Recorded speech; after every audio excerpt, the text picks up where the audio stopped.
Nah, Bismillahirrahmanirrahim. Assalamualaikum warahmatullahi wabarakatuh. Salam sejahtera, salam satu Malaysia, salam Perak Amat Jaya kepada Dr. Hajah Fatimah binti Ibrahim dan warga Dewan sekalian. Tidak dilupakan juga kepada ahli-ahli panel kita yang di pagi yang mulia ini.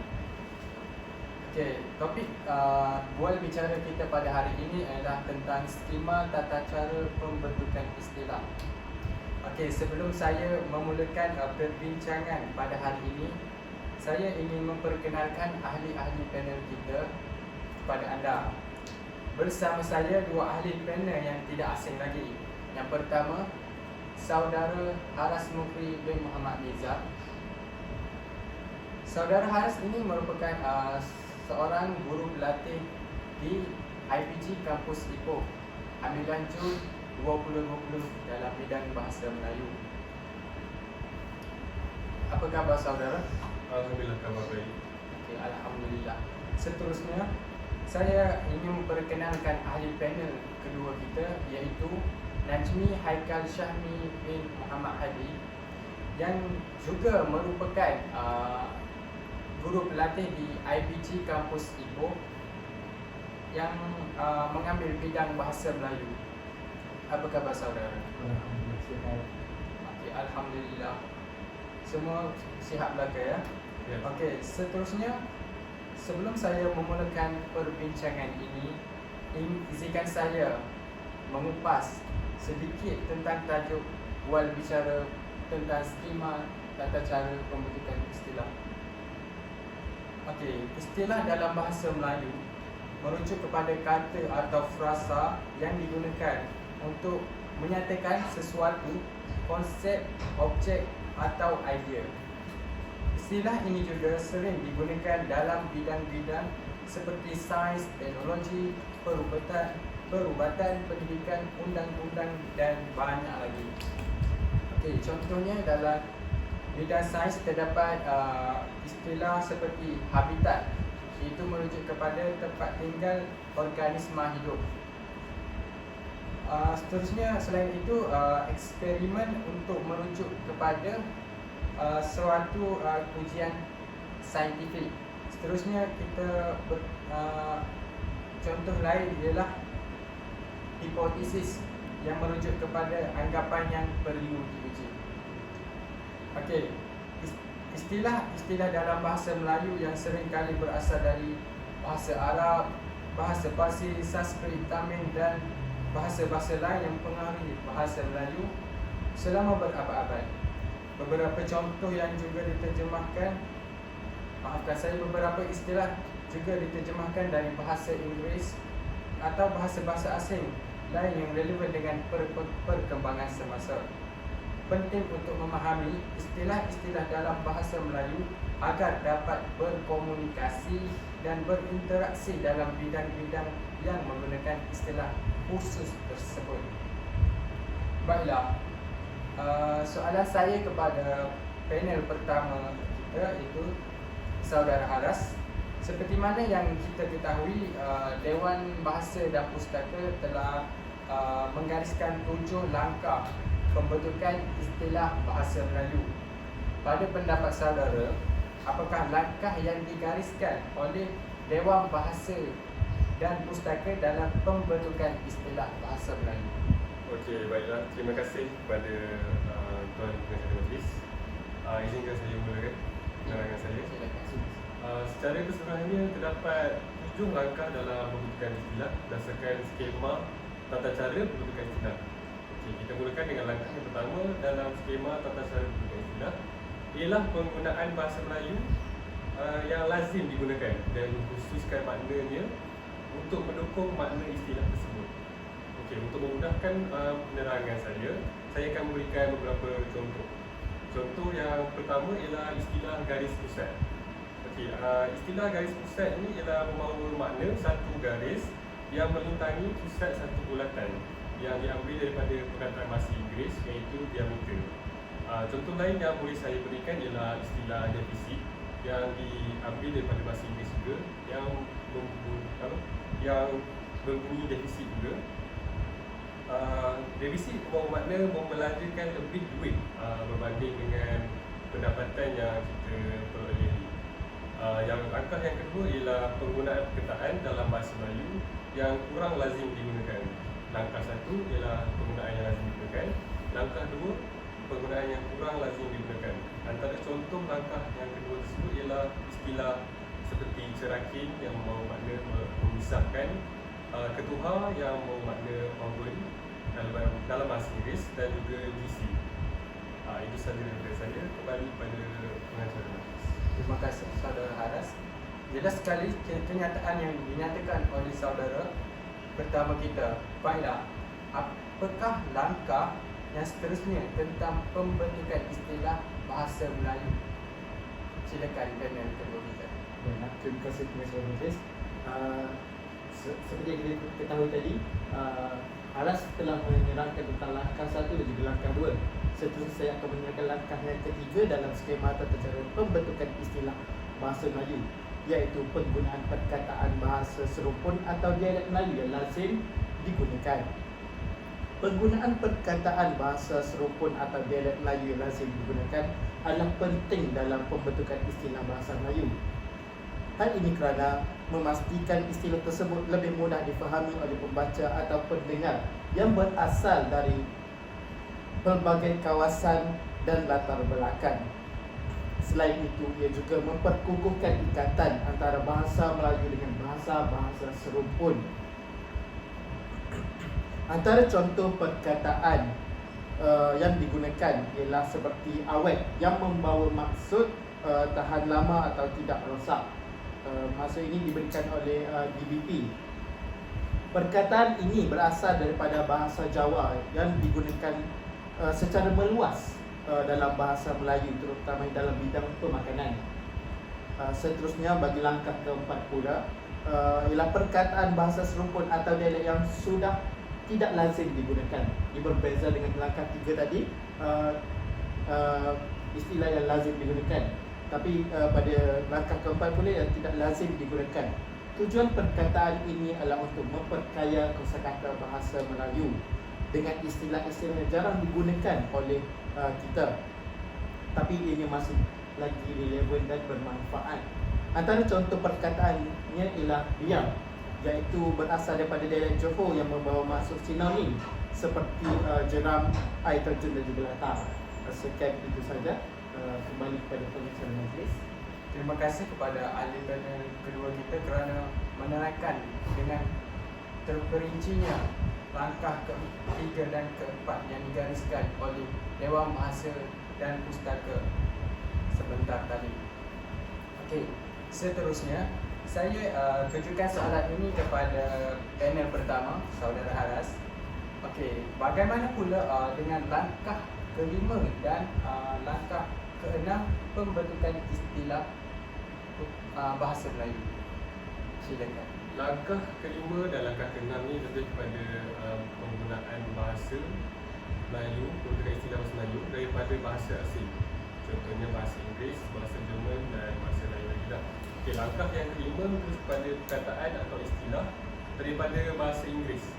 Antara contoh perkataan atau istilah bahasa Inggeris tersebut ialah seperti atom yang diambil terus daripada perkataan bahasa Inggeris dengan ejaan yang sama, elektron, profesional dan juga struktur. Pembentukan istilah dalam bahasa Melayu diambil terus daripada bahasa Inggeris dengan sedikit perubahan ejaan sebagai langkah penyesuaian kepada sebutan serta fonetik dan fonologi dalam bahasa Melayu. Seperti yang kita melihat, elektron, ejaan asal dia terdapat huruf T di dalam bahasa Inggeris bagi kata elektron, tetapi dalam bahasa Melayu perkataan elektron itu telah digugurkan huruf T nya. Seterusnya ialah langkah yang keenam pembentukan istilah ialah penggunaan perkataan atau istilah daripada bahasa lain. Istilah daripada bahasa asing tersebut kekal dari segi sebutan dan ejaannya dalam semua bahasa juga, termasuklah bahasa Melayu. Namun terdapat syarat yang perlu dipenuhi sekiranya kita ingin menggunakan istilah tersebut dalam bahasa Melayu. Antara syarat yang perlu dipenuhi tersebut ialah diberi garis bawah atau dicetak sending dengan menggunakan font Itali. Contohnya istilah tersebut ialah seperti esprit de corps dan juga Weltanschauung. Masing-masing bawa makna. Esprit de corps ni ialah bawa makna semangat kumpulan, dan Weltanschauung ni ialah perkataan istilah daripada bahasa Jerman yang membawa maksud pandangan dunia. Itu sahaja daripada saya. Teruskan kepada pengacara. Terima kasih kepada saudara Haras atas perkongsian sebentar tadi. Okey, seterusnya saya ingin menanyakan soalan kepada panel kedua kita, iaitu apakah langkah terakhir pembentukan istilah bahasa Melayu? Okey, terima kasih Pengacara Majlis. Seperti yang kita tahu tadi, kita dah mendengar ulasan daripada langkah 1 sehinggalah langkah ke-6. Dalam langkah ke-7 pula, iaitu langkah terakhir dalam skema tata cara pembentukan istilah bahasa Melayu, terdapat beberapa kemungkinan dalam pembentukan istilah yang menggunakan ketujuh cara di atas. Terdapat 4 syarat yang harus dipenuhi, iaitu syarat yang pertama ialah ungkapan yang paling singkat. Apa itu ungkapan paling singkat? Maksudnya, dalam memilih ungkapan atau perkataan yang digunakan untuk membentuk istilah baharu dalam bahasa Melayu, perkataan yang pendek dan mudah difahami dipilih bagi memastikan kecekapan dan kebolehbacaan istilah tersebut. Sebagai contoh, dalam pembentukan istilah computer riba, seperti kita tahu kan, kita selalu menggunakan computer riba. Bahasa Inggerisnya ialah laptop ataupun notebook kan. Tetapi ungkapan komputer riba ini dipilih kerana kedua-dua perkataan itu ialah pendek dan mudah dipahami. Jika frasa yang lebih panjang digunakan seperti komputer mudah alih, ini digunakan mungkin tidak berkesan kerana terlalu panjang dan sukar untuk diingati. Dengan memilih ungkapan terpendek, istilah bahasa Melayu baharu dapat dibentuk dengan berkesan dan cekap, memudahkan pemahaman dan memperkayakan kosakata bahasa Melayu. Bagi syarat yang kedua pula ialah ungkapan yang maknanya tidak menyimpang. Maksudnya, ungkapan atau perkataan yang digunakan untuk membentuk istilah baru mestilah mempunyai makna yang sesuai dengan konsep atau objek yang hendak diwakili dan tidak boleh menyimpang daripada makna asal. Sebagai contoh, dalam pembentukan istilah telefon pintar untuk merujuk kepada smartphone, istilah telefon dan juga pintar dipilih kerana ia menerangkan dengan tepat ciri-ciri utama peranti tersebut. Namun apabila istilah telefon pintar itu digunakan untuk merujuk kepada televisyen yang pintar, ia tidaklah sesuai kerana maksud asalnya ialah televisyen, bukan telefon. Dengan menggunakan ungkapan yang tidak terpesong maknanya, istilah bahasa Melayu baharu dapat dibentuk dengan jelas dan tepat, memastikan mesej atau konsep yang ingin disampaikan terpelihara dengan baik. Seterusnya ialah ungkapan yang tidak berkonotasi buruk. Berkonotasi bermaksud makna.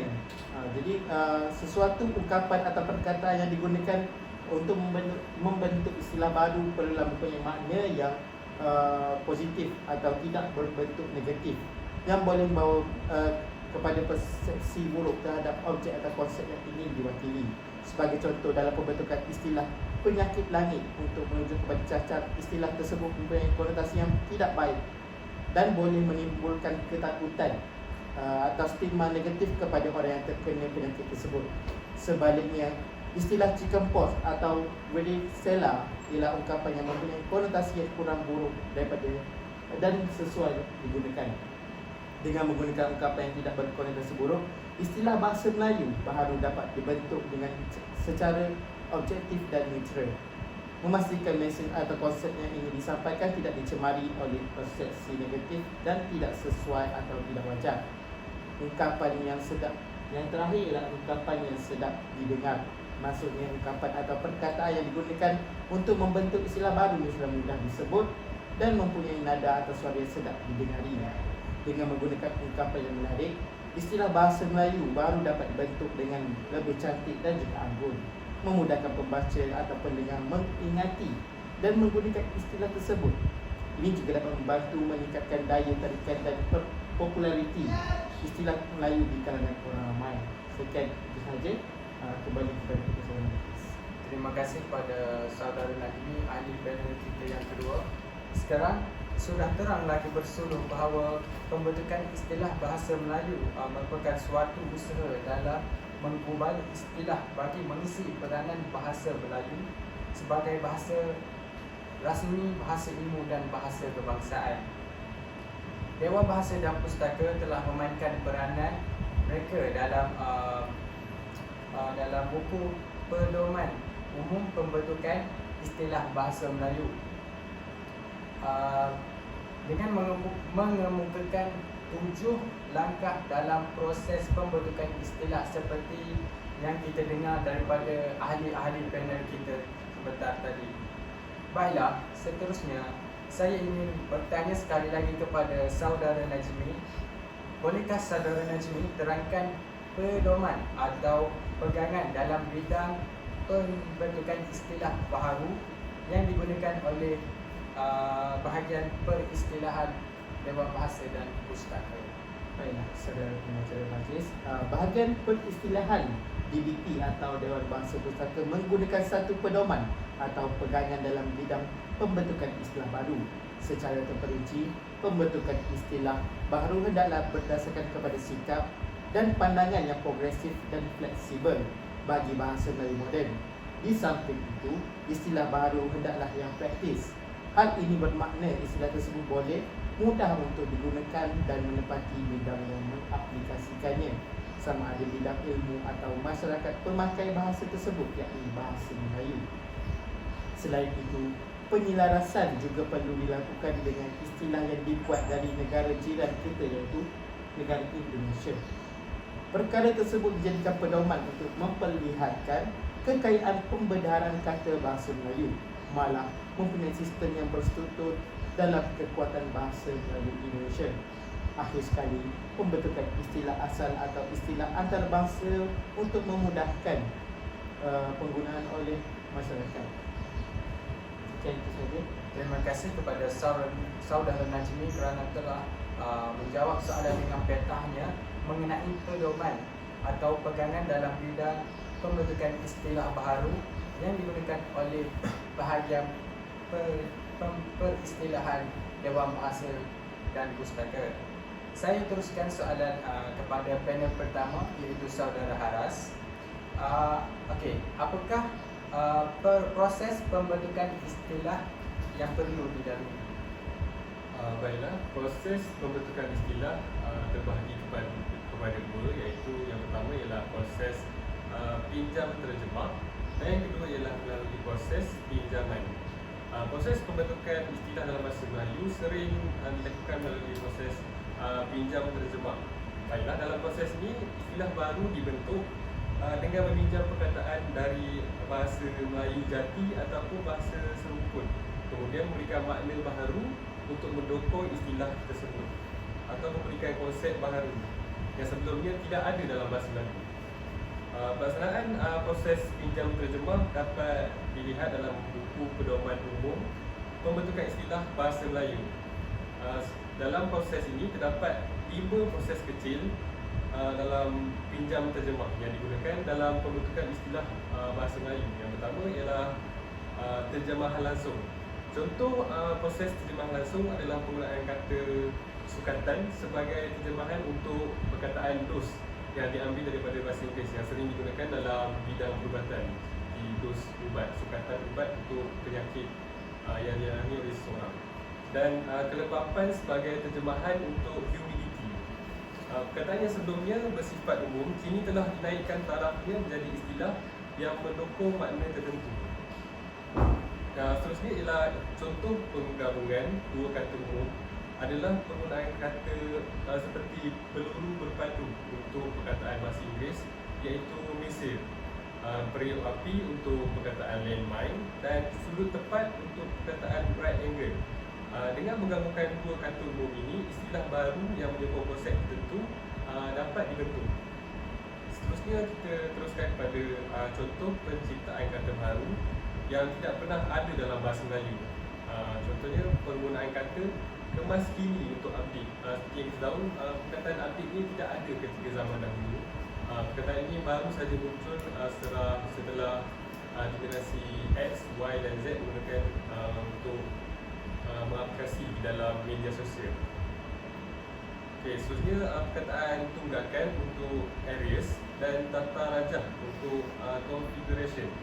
Dalam kasus ini, istilah baru dibuat untuk menyokong konsep baru yang sebelumnya tidak ada dalam bahasa Melayu.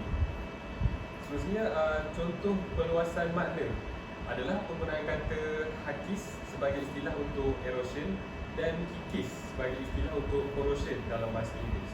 Dalam contoh ini kita dapat lihat perkataan yang telah ada di dalam bahasa Melayu mengalami perubahan makna untuk menyokong konsep baru tersebut. Seterusnya yang keempat ialah pinjaman kata baru dengan gandaan separa. Contohnya seperti kata jejari untuk radius dan ketisi untuk lattice. Dalam perkara ini, kata baru dibuat dengan menambahkan gandaan separa yang kita dapat lihat jejari daripada jari-jari menjadi jejari pada kata asal untuk bentuk istilah baru yang menyokong konsep tertentu. Selain itu, melalui proses pinjaman, cara pembentukan kata dilakukan dengan mengambil istilah dari bahasa asalnya dan mengalami penyesuaian pada bahagian bunyi dan ejaan. Terdapat dua cara dalam pembentukan kata melalui proses pinjaman ini, iaitu pengambilan dengan perubahan atau penyesuaian ejaan dan pengambilan terus tanpa mengubah apa-apa bentuk ejaan. Contoh yang saya boleh beri dengan perubahan atau penyesuaian ejaan adalah kata biologi yang diubah ejaannya menjadi biologi dan kata kinetik yang diubah menjadi kinetik. Okey, kita dapat lihat perkataan kinetik dalam bahasa Inggeris dieja K-I-N-E-T-I-C. Apabila diubah ke dalam bahasa Melayu, ejaannya ialah K-I-N-E-T-I-K. Huruf C telah diubah kepada huruf K dalam bahasa Melayu. Contoh pengambilan istilah tanpa perubahan ejaan adalah counter, audit, bonus dan juga standard.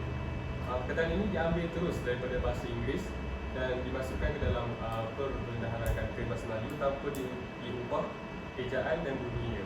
Meskipun diambil dari bahasa asalnya tanpa perubahan ejaan, kata-kata tersebut masih lagi digunakan dan diterima dengan baik dalam bahasa Melayu. Itu sahaja dari saya. Teruskan kepada pengajar Manis. Okay, terima kasih kepada kedua-dua ahli panel kita kerana sudi hadir dan sudi mengeluarkan pendapat masing-masing dengan penuh semangat dan dedikasi. Terima kasih. Okey, moga pada hari ini kita dapat ilmu yang disampaikan oleh ahli-ahli panel kita dan bukan sekadar kita mendengar sahaja, tapi kita mengaplikasikan dalam pendidikan kita dan kehidupan kita. Okey. Sebelum berakhir, saya berharap kepada pendengar-pendengar semua dapat memahami apa yang hendak kami sampaikan. Okey, kesimpulan, skema tata cara pembentukan istilah bahasa Melayu melibatkan proses penyerapan kata-kata asing ke dalam bahasa Melayu, pengembangan istilah-istilah baru dan penyelarasan ejaan dan tata bahasa. Selain itu, Dewan Bahasa dan Pustaka juga merupakan badan pengatur dan pemerintah bahasa Melayu yang sangat penting dalam memperkayakan dan memperkayakan pembendaharaan kata bahasa Melayu dan mengembangkan terminologi dan nomenklatur bagi berbagai bidang keilmuan dan kehidupan. Dewan Bahasa dan Pustaka juga menyusun dan menerbitkan kamus-kamus dan buku-buku panduan tata bahasa dan ejaan bahasa Melayu untuk memastikan konsistensi dan kemutakhiran bahasa Melayu. Okey, saya sudahi dengan wabillahi taufik wal hidayah. Assalamualaikum warahmatullahi wabarakatuh.